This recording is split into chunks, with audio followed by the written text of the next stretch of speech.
Olá! Quando o seu coração acelera, os músculos contraem, a pressão arterial sobe, a respiração encurta e os olhos dilatam como resposta a uma situação de perigo. Essas alterações físicas aumentam sua força e vigor, aceleram seu tempo de reação e aprimoram seu foco, preparando você para lutar ou então fugir.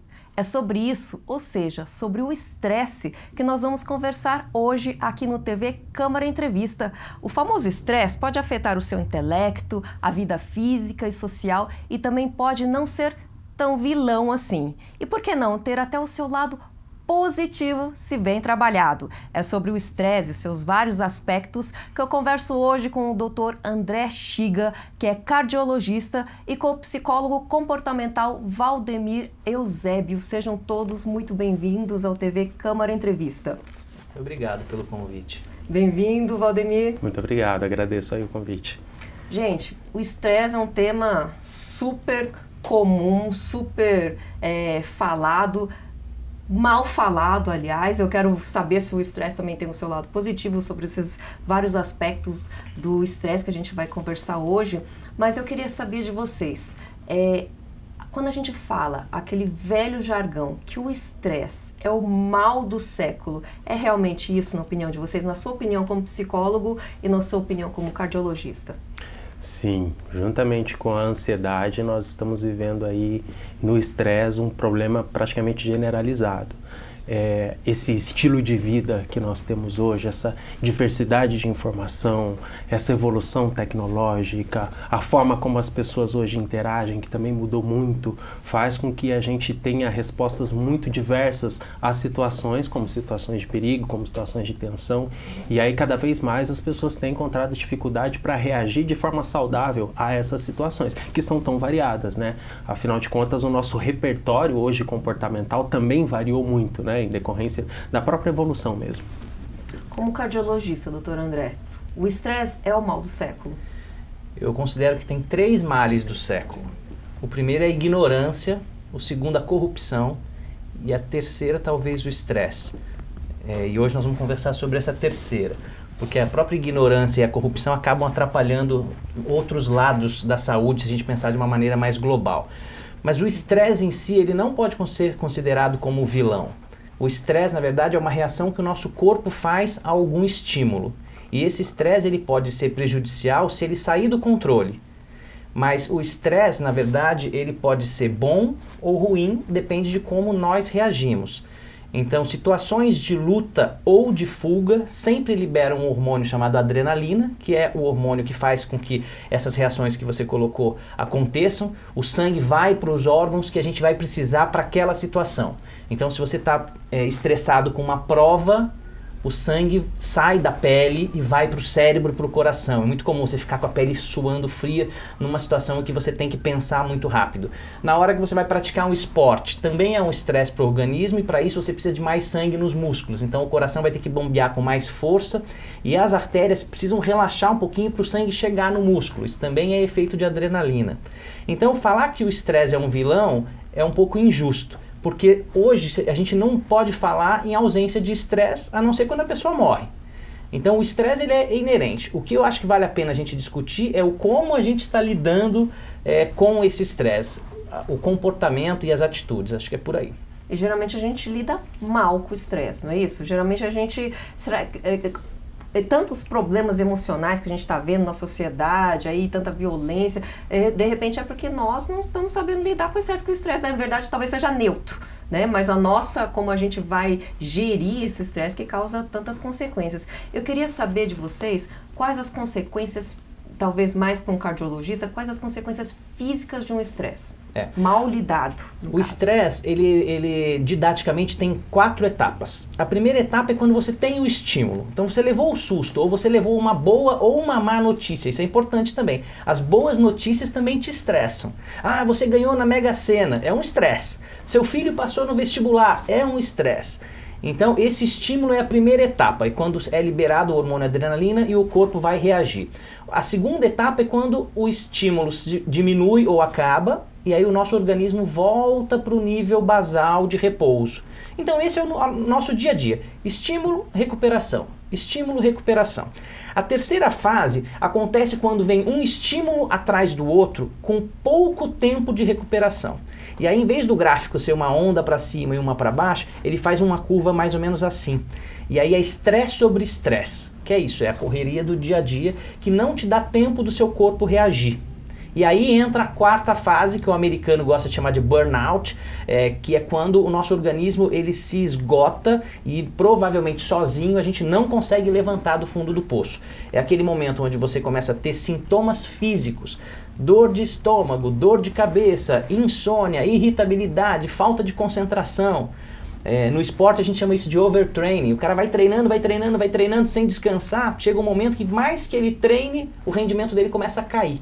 Isso acontece com a nossa vida também no estresse físico do dia a dia. Então saber que a gente tem que dosar estímulo com recuperação é o ponto ideal. Por quê? Porque se deixar entrar nessa última fase, vocês conhecem um monte de pessoas que tem que tomar calmante para dormir, tomar antidepressivo, buscar mesmo ajuda especializada com terapia ou até com medicamento mesmo. E algumas pessoas, em vez de buscar ajuda técnica, se segura no álcool, por exemplo, e às vezes até nas drogas. Uhum. Sintomas, o burnout, eu acho que também você pode falar mais sobre isso. Sintomas, quais são os sintomas sociais do estresse? A pessoa do ponto de vista social acaba tendo muita dificuldade nas interações. Então, uma pessoa em situação de estresse, e esse estresse negativo, né, não o estresse positivo, como a gente também comentou aqui, ou seja, a falta de habilidade da pessoa para lidar com situações de estresse pode fazer com que ela tenha as relações sociais prejudicadas por conta de um nervosismo, por conta de um temperamento explosivo, por conta da ansiedade, por conta da depressão, enfim.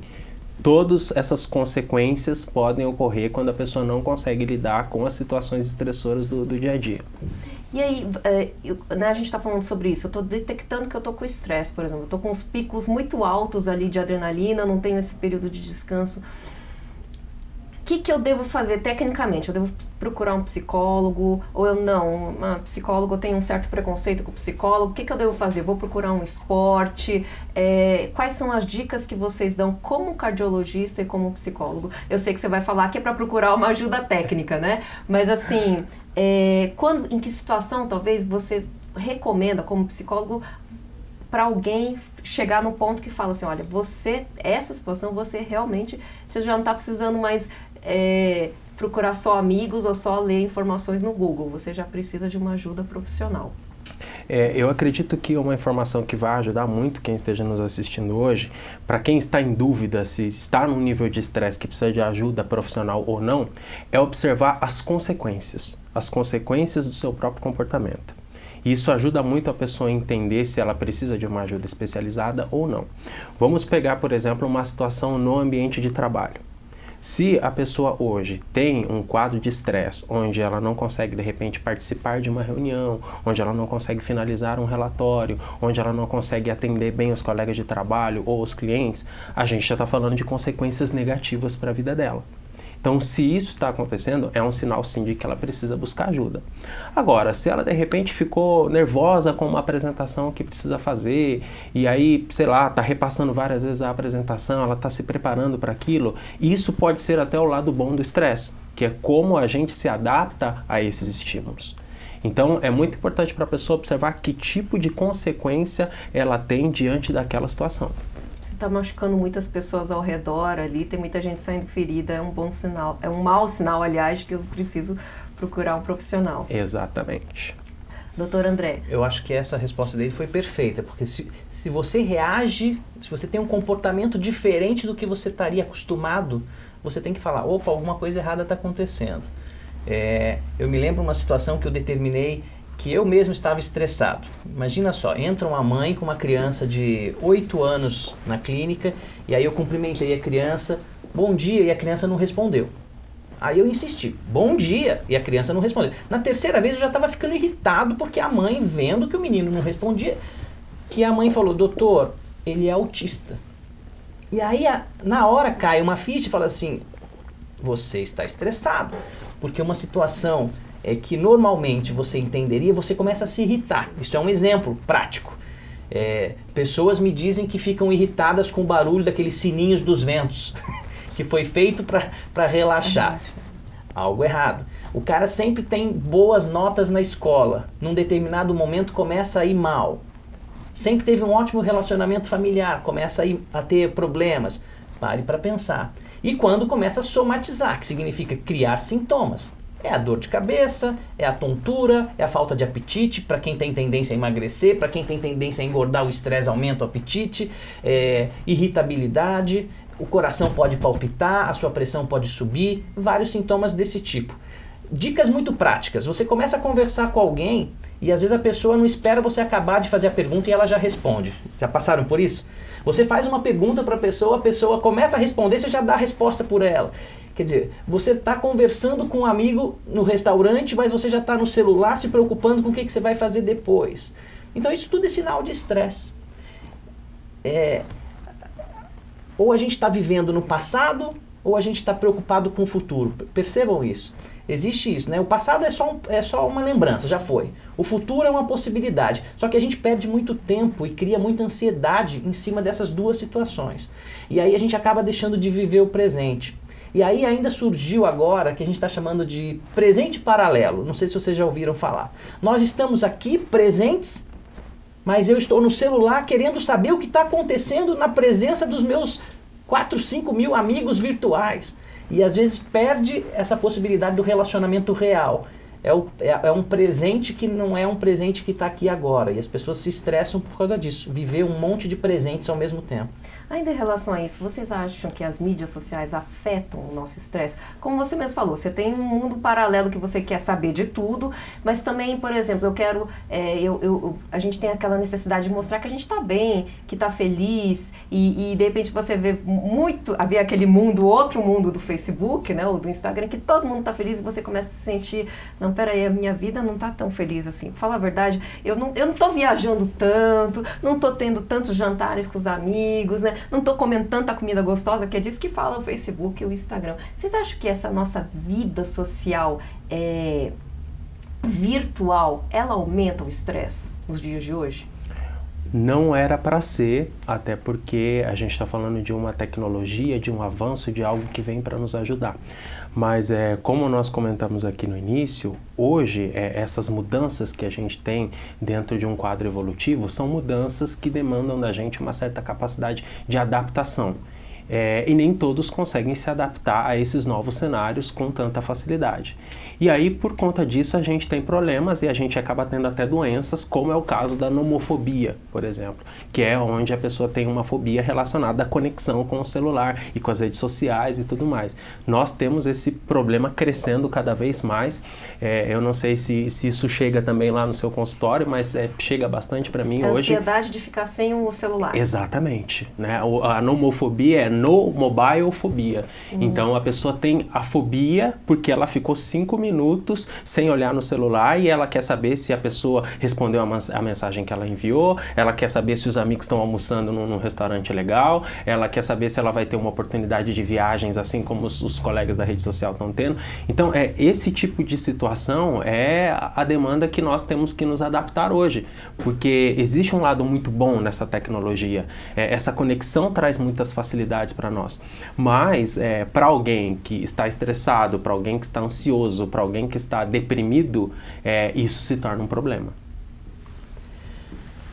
Eu sou particularmente fã das mídias sociais porque como eu considero que a ignorância é um dos 3 problemas graves, é uma ferramenta muito rápida de divulgação de conteúdo. Então, nesse ponto eu gosto bastante. E falando também da corrupção, que eu também... a corrupção, ela começa a ser desvendada quando as pessoas têm cada um o seu papel de jornalista e de repórter e de poder documentar e postar. Óbvio que tem que ter esse cuidado, porque as pessoas exageram e nós temos uma tendência a sermos julgadores. A gente quer julgar, todo mundo é juiz de futebol e juiz de direito, percebam isso. E as pessoas julgam sem nem saber toda a história. Então, isso é um problema e estressa mesmo. A outra coisa que a gente tem que policiar muito é a tal da ostentação. A pessoa querer mostrar uma coisa que não é para pessoas que ela nem gosta e isso virar uma necessidade. Eu acho que tudo tem que ter uma certa moderação. Na nossa família a gente criou uma regra muito prática. A gente vai para um restaurante, todo mundo tem que pôr o celular na mesa. Quem pegar o celular primeiro vai pagar a conta. Porque senão... Essa é uma boa regra, dica, né? Uma boa dica. Porque senão ficam lá 10 pessoas numa mesa, cada um no seu mundo paralelo, acaba, e isso gera estresse. Imagina no consultório, você vai explicar para um casal que um deles tem uma doença grave. Às vezes o marido está no celular, no Facebook, prestando atenção em outra coisa. Então, não é que ele realmente acredite que o que está na mídia seja mais importante. É um hábito, é um vício mesmo. E aí as pessoas acabam se desviando do mundo real, mesmo que sejam situações importantes, por causa desse mundo paralelo. Eu acho que é fantástico, não tem volta, mas a gente precisa de ajustes. Falando sobre isso, vamos falar sobre sacrifícios. Vocês devem conviver com gente que tem que se sacrificar para ter uma vida menos estressante, não é? Eu acredito que vocês, como profissionais, vocês devem conviver com gente que resolve conscientemente, vou diminuir meu padrão de vida, vou trabalhar menos, porque preciso fazer mais exercício, porque preciso conviver com a minha família, alguma coisa assim. Eu queria que vocês, não sei se vocês podem, até que ponto vocês podem citar exemplos pra gente, para nos incentivar, de repente, a podar algumas coisas que a gente está levando, que a gente não consegue parar, mas para ter uma qualidade de vida melhor. Particularmente o meu dia a dia no trabalho me coloca em contato com a sua pergunta. Porque dentro do consultório eu trabalho também com orientação profissional, né? Uma das demandas aí das práticas que nós temos como psicólogo. E a orientação profissional, ao contrário do que está no senso comum, não é só para que você faça uma escolha de uma profissão. Muita gente pensa que você entra num processo de orientação profissional quando você quer escolher uma profissão lá na fase de adolescente.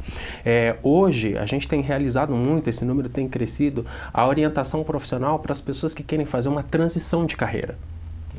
E isso é muito bom, por quê? Porque é um processo que permite que a pessoa se conheça, então trabalha bastante o autoconhecimento, e um autoconhecimento ligado a valores, a crenças, mas também... Só uma pergunta, Valdemir, então já, nesse seu caso, já não é pessoal novinho que está decidindo, já deve ser um pessoal já bem maduro. São profissionais que exerceram a profissão durante 20, 25 anos e hoje as pessoas vivendo mais, já a possibilidade de você comportar hoje 2 ou 3 carreiras na vida é absolutamente possível, né? Então, as pessoas já atentas a isso vêm procurar, às vezes, um processo de orientação profissional para trabalhar a escolha de uma segunda carreira, principalmente porque muitos não tiveram nem a oportunidade de escolher uma primeira carreira, né? Isso faz muito parte da nossa geração, né? A gente, boa parte das pessoas teve que escolher ou pelo menos começar com aquilo que estava disponível e foi fazendo uma transição até fazer realmente o que gosta. Mas aí você coloca a questão do sofrimento. Muitas pessoas hoje ainda não têm oportunidade de ter uma atuação profissional ligada ao que gosta, ao que traz prazer e ao que traz realização, inclusive pessoal. E aí dentro de um processo, por exemplo, de orientação profissional, você consegue ter contato com isso, né? Então existem, claro, uma série de técnicas, de procedimentos, de instrumentos para que a pessoa ao longo de um processo se conheça. A chave para isso é o autoconhecimento, né? O conhecimento das suas habilidades, dos seus valores, das suas competências, para que você possa se direcionar dentro de uma profissão que você vai se realizar e quando você fala de alguém que está fazendo isso aos 40, aos 45, aos 50 anos, ter uma realização nessa profissão é imprescindível, né? Para o fator saúde, então, nem se fala. E envolve muitas vezes sacrifício, porque você vai deixar toda uma carreira para às vezes começar uma faculdade do zero. Isso envolve. Porém, quando a pessoa vem e faz essa descoberta dentro de um processo, fica muito mais fácil tomar essa decisão. Algumas pessoas acabam fazendo isso até de forma correta, intuitivamente. Então, eu cansei da minha carreira corporativa, então eu trabalhei lá numa empresa durante 20 anos, mas agora eu quero cozinhar, agora eu quero ser mergulhador. E às vezes a pessoa sustentou isso como hobby ao longo de uma vida e toma essa decisão e dá certo. Mas algumas pessoas sentem essa insegurança e às vezes vão buscar orientação para poder fazer essa transição de forma mais segura, de forma mais confiante e confiável, para poder viver bem aí uma segunda profissão. Doutor André. Muito bem, eu concordo plenamente. Eu acho que o autoconhecimento é o principal, porque a maior parte das pessoas está tendo comportamentos estressados sem perceber. E ele acha que isso faz parte da personalidade dele, não é. Ele está estressado e, portanto, ele se comporta de uma maneira, às vezes, mais agressiva, menos atenta ou com mais irritação. O estresse, ele sempre vai precisar de uma boa noção do que está acontecendo. E aí, se vai doer ou não, eu acredito que sempre, para ter bons ganhos, envolve alguma dor. Por isso que acho que as pessoas precisam conhecer o estresse e se planejar. E aí, voltando a falar da ignorância, a nossa ignorância em saber o que está nos estressando é que faz com que a gente sofra muito. Eu criei um conceito muito simples chamado GPS, que é de gestão pessoal do próprio estresse. O primeiro ponto é conheça o inimigo, da arte da guerra, do Sun Tzu. Se você não conhece o inimigo, você não consegue controlá-lo, combatê-lo. O segundo é exatamente isso que você falou. Crie durante todo o seu dia, toda a sua vida, momentos de prazer, porque prazer neutraliza estresse. E o terceiro ponto, que a gente pode falar mais tarde um pouquinho, é crie durante toda a sua vida redes de suporte. Porque existem momentos que o estresse vai vir sem pedir licença. E aí sozinho a gente não vai conseguir resolver. E aí entra uma gama de pessoas que podem nos dar suporte. E nessa rede de suporte são as redes sociais reais, não as virtuais. Exatamente. Podemos pensar assim. Imagina o seguinte, o seu carro quebra na estrada. Te estressa? Claro que estressa. Mas se você tiver um bom seguro, ele vai buscar o seu carro e te leva um lanchinho. Isso que eu quero dizer. Quando morre alguém na família, é o estresse maior da nossa vida. Se você tem um bom suporte espiritual e um bom suporte de amigos e de família, eles te ajudam nesse momento. Não há nada pior, por exemplo, quando morre alguém, é você ter que resolver os papéis de uma funerária. Imagine isso. Se você tem um suporte dos amigos, algum amigo vai falar, curta aí o seu sofrimento e deixa que a parte burocrática eu resolva. Isso é suporte dos amigos. Quando alguém fica doente na família, se você tem um bom plano de saúde, se você tem um médico de confiança, ou quando entra em depressão profunda, você ter uma equipe de psicologia para te apoiar. Nessa área que ele falou, o cara está numa transição profissional que estressa demais. Hoje surge uma área que são os coaches. Coaches no sentido real, pessoas que têm formação real para poder atender outras pessoas. É uma outra carreira muito paralela com a psicologia que pode nos ajudar para onde ir nesse momento. Então, isso que eu quero dizer como suporte. Pensar hoje, quem são os amigos reais? Você pode ter 5 mil no Facebook, mas a hora que você tem um problema, para quem você pode ligar? Uhum. Isso é uma questão. Gente, a gente tem muito para conversar ainda, mas vamos dar uma pausa, porque as pausas fazem parte de uma vida menos estressante. As pausas sempre são necessárias, não é isso? A gente está conversando sobre as perspectivas variadas do estresse, afinal, o nosso corpo se prepara para situações de risco e cabe a nós saber lidar com essas situações. Eu estou aqui conversando com o Dr. André Chiga, que é cardiologista, e com o psicólogo Valdemir Eusébio, que é psicólogo, e a gente vai dar uma pequena pausa. TV Câmara Entrevista volta em instantes.